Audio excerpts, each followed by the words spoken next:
Muito bem, seja bem-vindo ao primeiro podcast da temporada 2023, a primeira análise aqui da temporada 2023, ou seja, da pré-temporada de 2023. Tivemos os primeiros testes da MotoGP na Malásia, sexta, sábado, domingo, agora nesse final de semana.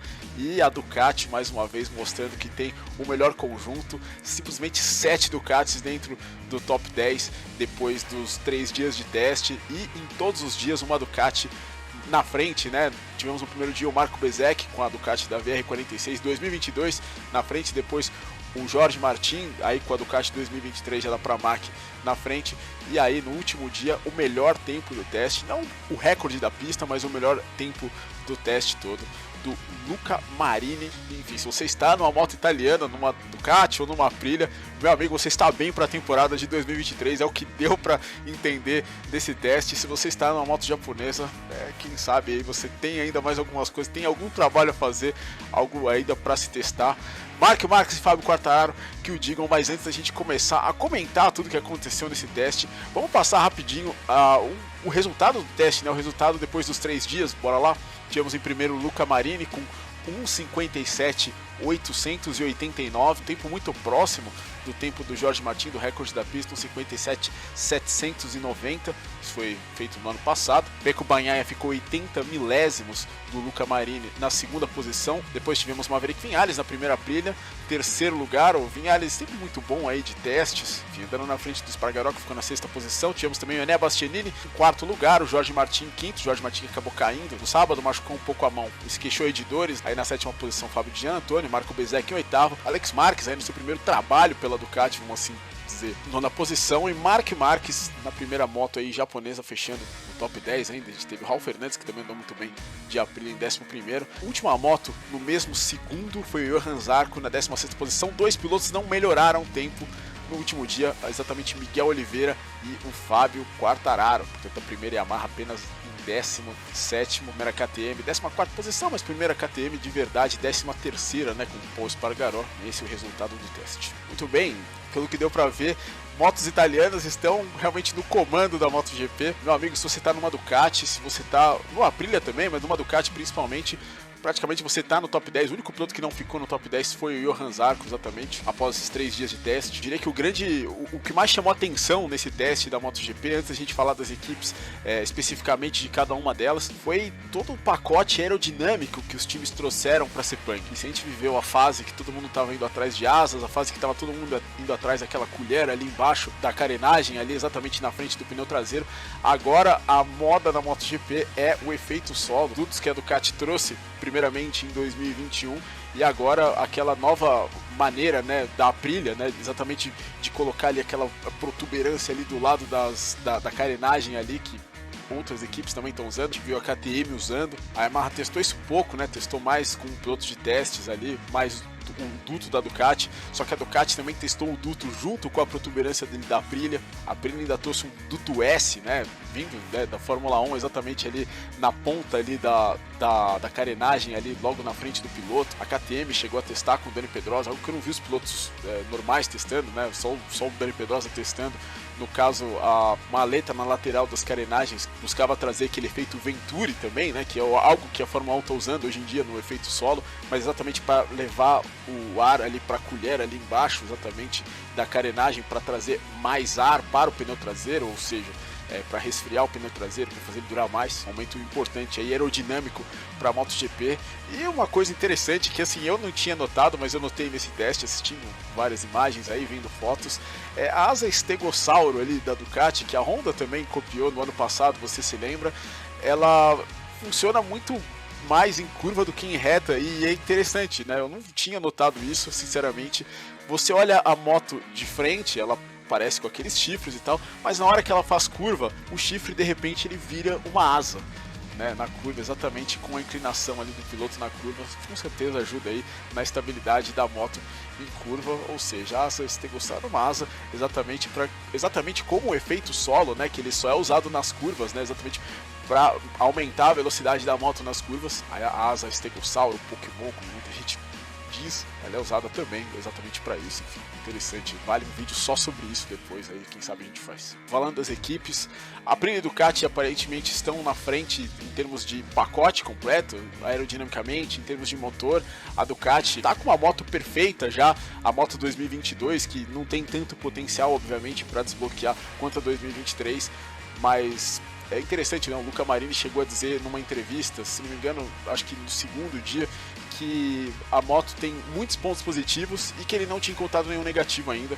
Ou seja, o Luca Marini andou na temporada do ano passado com a moto 2022, só que a gente tem que lembrar que a moto 2022, que o Marini, que o pessoal da Pramac usava, era com aquele motor que o Bagnaia descartou no início da temporada. Ou seja, o Bagnaia andou com o motor mais próximo da moto 2021. Muita gente falava que era GP 21.5, né? Porque era uma meia GP 22 por conta do motor que não era o mesmo. O Marini está andando agora com a moto que foi a campeã mundial do ano passado e enfim, adorou, e o resultado é exatamente esse, o Marini na frente aí na tabela de tempos, seu segundo ano de experiência com essa moto. Mas se o Marini não é o suficiente para você, a gente tem que ver o Alex Marques, né? O Alex Marques, no seu primeiro trabalho de verdade pela Ducati, conseguiu uma volta 415 milésimos mais rápido do que a melhor volta dele, que ele fez na vida dele, de Honda, em Sepang, e ficou na 9ª posição na frente do irmão Marc Marques. Ou seja, o Alex Marques é a prova de que a Ducati realmente tem um grande conjunto e, por enquanto, é o time a ser batido na MotoGP. Até por conta disso, por ser o time a ser batido na MotoGP, a Ducati 2023, para muita gente, não tem tantas novidades em comparação com as outras equipes, né? Com o que as outras equipes trouxeram aí para os seus protótipos em Sepang. Mas obviamente ainda existe um potencial ainda a ser desbloqueado aí em termos de desenvolvimento nessa Ducati. O Pecco Bagnaia chegou a dizer que a Ducati 2023 termina o teste da Malásia no mesmo no mesmo nível da 2022, só que com muito mais potencial em termos de motor, né? Enfim, muito contente, né? Os pilotos da Ducati sorriam em todas as entrevistas, era uma coisa impressionante. A única questão, exatamente, que o Pecco Bagnaia ele pediu para uma coisa, ele não citou o que ele disse que precisava ser mudado até o teste de Portimão. O teste de Portimão ocorre nos dias 11 e 12 de março, que é algo sendo alterado. Mas enfim, a Ducati, em geral, os pilotos estão muito bem. O Bastianini pulou da GP21 já para a GP23. A gente entende que que ele tenha dado um passo grande demais e aí talvez nesse primeiro teste não esteja tão adaptado aí ao jeito de andar ali da moto nova. De qualquer maneira fez um bom tempo, ficou na 4ª posição, chegou a andar na frente do Bagnaia também. Outra coisa interessante é que o Jorge Martins chegou a dizer também que a moto ganhou cerca de 15 metros nas frenagens, né? Eu acho que 15 metros é muita coisa, mas enfim, se a Ducati ganhou tempo realmente nas freadas, a Ducati já freava muito bem. A Ducati é a melhor moto, a moto que faz tudo melhor, né? E inclusive nas próprias parciais da pista a gente vê isso, né? Só tem Ducati, só tem Aprilia, duas Aprilias ali no primeiro e no segundo setor, mas onde se tem realmente aceleração, onde se tem realmente freada forte, né, que é no terceiro e no quarto setor, não tem para ninguém, é só Ducati que tem ali no top 3. Muito interessante, a Aprilia aparece como a segunda força dessa temporada, trouxeram um novo pacote radical aí, aerodinâmico, que ficou bem bonito de lado, deu para ver ali, aquela parte ali mais gordinha do efeito solo, nesse ano parece que aumentou em comparação ao que era no ano passado, e a Aprilia, mesmo tendo um time satélite, trouxe aí 3 motos, né, 6 motos na garagem da Aprilia aí para cada piloto, né, 3 motos para cada piloto, e de fato aí essa perseguição aí ao efeito solo fez diferença. A moto tá melhor no meio das curvas, segundo o Espargaró e segundo o Viñales, e também mudanças de direção, também a moto está mais leve, aparentemente ela também ficou mais estreita, superaquece menos, também além de estar mais leve em mudanças de direção, ela também ficou mais leve, ou seja, pelo que parece a Aprilia correu no ano passado acima do peso, temos aí um grande avanço. Bom avanço do Viñales também, o Viñales que no ano passado deixou a desejar em algumas corridas, obviamente, sempre teste, sempre em treinos o Viñales anda muito bem, a gente tem que esperar a corrida, obviamente, né, largadas, o Viñales também precisa melhorar, mas é um ano que a gente chega esperando um pouco mais do Viñales, né, no ano passado a gente não esperava tanto dele, obviamente ele andou a vida inteira com motos de motores 4 em linha, agora vai andar com uma V4, é um pouco diferente, teve que mudar o estilo de pilotagem, mas eu acho que pode ser aí que esteja dando aí já os seus frutos aí esse tempo de adaptação do Viñales. E a Aprilia vai testar um motor novo em Portimão, com mais torque, ou seja, tem tudo aí para melhorar a Aprilia nesse próximo teste. Portimão não é uma pista tão normal, vamos colocar assim, não é uma pista que dados lá vão apontar coisas muito próximas de Sepang, porque é uma pista muito única, mas enfim, onde vai ser a primeira corrida, por isso o teste lá é muito importante. E as duas montadoras que mais decepcionaram nesse teste certamente foram Honda e foi também a Yamaha. Vamos começar falando da Yamaha. O Fábio Quartararo, agora nesse último dia, né, a Yamaha parecia que estava indo bem, né, trouxeram o Luca Marmorini, né, da Fórmula 1 para mexer nos motores, e o motor da Yamaha ganhou muita potência, né? O Fábio Quartararo chegou a ser o terceiro mais rápido no Speed Trap no segundo dia, uma coisa muito importante, sem usar o vácuo de ninguém, algo que ele ficou muito contente. Mas agora no último dia, no final, porque tivemos chuva tanto no segundo quanto no terceiro dia em Sepang, ou seja, sobraram muitos pneus, né? Apesar do pessoal ter pneu contadinho para esse teste, sobraram alguns pneus para fazer exatamente o time attack, a simulação de classificação, e o Fábio Quartararo tentou a sua simulação de classificação, mas não conseguiu melhorar o seu tempo aí do segundo dia, que ele tinha feito ali a volta numa circunstância de classificação, e ele disse que não entendeu por que ele não conseguiu melhorar esse tempo, o que vem como algo que faz esse final de semana da Yamaha ser um pouco agridoce, porque o motor, eles estavam muito contentes, o Quartararo e o Morbidelli apontaram, exatamente, tinham dois para testar, apontaram para o mesmo motor, o motor parecia muito veloz, testaram ali um pacote aerodinâmico que aparentemente eles ficaram satisfeitos. O Quartararo falou muito bem da equipe, porque pela primeira vez ele se sentiu um piloto de fábrica de verdade, né? Até uma cutucada, mas enfim, elogiando a equipe, que trouxe muitas coisas para ele testar nesses 3 dias, falando que antes era só uma balança traseira nova, um amortecedor. Dessa vez é muita coisa que ele tinha para testar, mas enfim, nesse último dia ele não conseguiu andar tão bem.